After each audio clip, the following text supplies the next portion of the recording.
उन्वान रोज़ों की बरकतें। रमज़ान अल मुबारक का महीना था। शहर की गलियों में एक ख़ास रौनक थी। हर तरफ बरकत और रहमत की बहार छाई हुई थी। लोग सहरी के वक्त उठते, इबादत करते, रोज़ा रखते और शाम के वक्त इफ्तार का एहतमाम करते। गांव में एक नन्हा बच्चा अली अपने वालिदैन के साथ रहता था। अली की उम्र सिर्फ 10 साल थी, मगर वो रमज़ान के रोज़े रखने के लिए बहुत पुरजोश था। इसके वालिदैन ने इसे समझाया कि रोज़ा रखने के लिए सब्र और हिम्मत की ज़रूरत होती है, लेकिन अली ने पुख्ता इरादा कर लिया था कि वो रोज़े रखेगा। पहला रोज़ा रखने के बाद अली को थोड़ी थकान महसूस हुई, मगर जब इसके दादा जान ने इसे रोज़े की फजीलत के बारे में बताया तो इसका हौसला और भी बढ़ गया।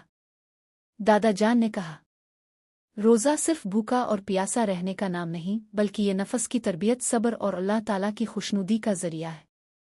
नबी करीम ने फरमाया कि रोज़ा ढाल है जो बंदे को जहन्नम की आग से बचाता है। ये सुनकर अली बहुत खुश हुआ। दूसरे दिन जब इसने रोज़ा रखा तो इसकी माँ ने इसे कुरान की वो आयत सुनाई जिसमें अल्लाह ताला फरमाते हैं, ए ईमान वाल, तुम पर रोज़े फ़र्ज़ किए गए हैं जैसे तुमसे पहले लोगों पर फ़र्ज़ किए गए थे, ताकि तुम मुत्तकी बन जाओ। अल बकरा 183। उन बातों से अली को रोज़ा रखने की और भी तरगीब मिली। वो हर दिन अपने वालिदैन और दादा जान से रोज़े की मज़ीद फजीलत के बारे में सुनता। दादा जान ने इसे बताया कि रोज़े के बेशुमार फ़वाइद हैं, जैसे रोज़ा अल्लाह ताला की रज़ा का ज़रिया है। ये दिल को साफ़ करता है और बुरे ख़यालात से दूर रखता है।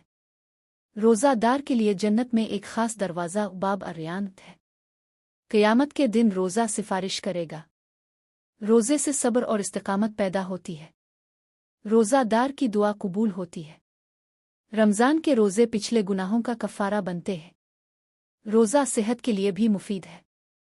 फरिश्ते रोज़ादार के लिए दुआ करते हैं। रोज़ा रखने से शैतान कमज़ोर हो जाता है। अली रोज़ बरोज़ अपने रोज़ों को बेहतर अंदाज में रखने लगा। वो नमाज की पाबंदी करता, तिलावत करता और इफ्तार के वक्त अल्लाह ताला से दुआएं मांगता। इसके वालिदैन और दादा जान इसकी मेहनत और जज्बे को देखकर बहुत खुश होते। एक दिन अली के दोस्त अहमद ने इसे कहा, तुम इतने छोटे हो फिर भी तुमने पूरे रोज़े रखे, क्या तुम्हें भूख और प्यास नहीं लगती? अली ने मुस्कुराते हुए जवाब दिया, भूख और प्यास लगती है, मगर जब मैं ये सोचता हूँ कि अल्लाह ताला मुझसे राज़ी हो रहे हैं तो मुझे खुशी महसूस होती है। और मेरे दादा जान ने बताया है कि रोज़ा रखने वाले को अल्लाह ताला बेशुमार इनामात से नवाजते हैं। रमज़ान के आखिरी अशरे में अली ने मज़ीद इबादात में हिस्सा लेना शुरू किया। इसने इतिकाफ़ के बारे में सुना तो इसने अपने वालिद से कहा कि वो भी कुछ दिन मस्जिद में गुजारना चाहता है।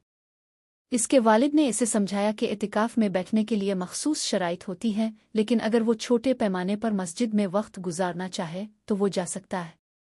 अली ने रमज़ान के आखिरी 10 दिनों में ज़्यादा से ज़्यादा नेकियां कमाने की कोशिश की।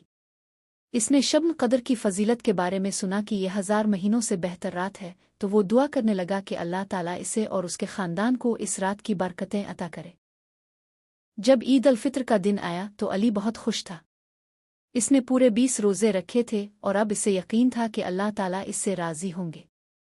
इसके वालिदैन ने इसे ईदी दी और उसके दादा जान ने इसे दुआ दी कि वो हमेशा दीन पर कायम रहे और नेकियां कमाता रहे।